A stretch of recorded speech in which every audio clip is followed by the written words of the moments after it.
Nick Van Zant, a senior research analyst with Quote Wizard, joins us today. Nick, thanks for being here.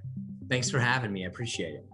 No problem. So some of your recent studies found that Texas ranks fairly well for wildfire preparedness. Can you tell us about that? Yeah, so what we did is we looked at wildfire-prone states, and we essentially used what's called an ISO rating to determine exactly how well prepared certain states are for wildfires.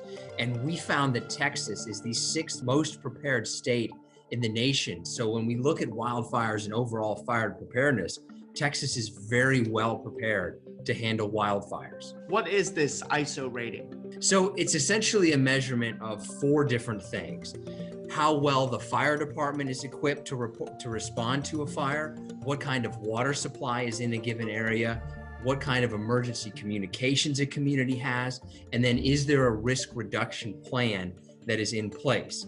And an ISO rating looks at different communities within a state and assigns them a rating from 1 to 10, with 1 being the lowest. Now, why Texas is very well prepared is because Texas has a high number of Class 1 communities, a high number of Class 3 communities, and a high number of Class 5 communities. So when we look overall, Texas is much more prepared than other states when it comes to dealing with fires and specifically wildfires. What do those community classes mean?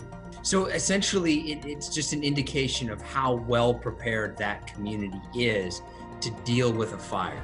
The lower the number, the better the community is prepared. You're usually going to find the most prepared communities are going to be in more urban areas, simply because they have better access usually to a fire department as it's just a little bit closer. So that's where you're really going to find those Class 1, 2, and 3 communities.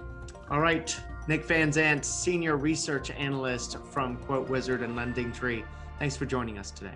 Thank you very much for covering this. It's an important story.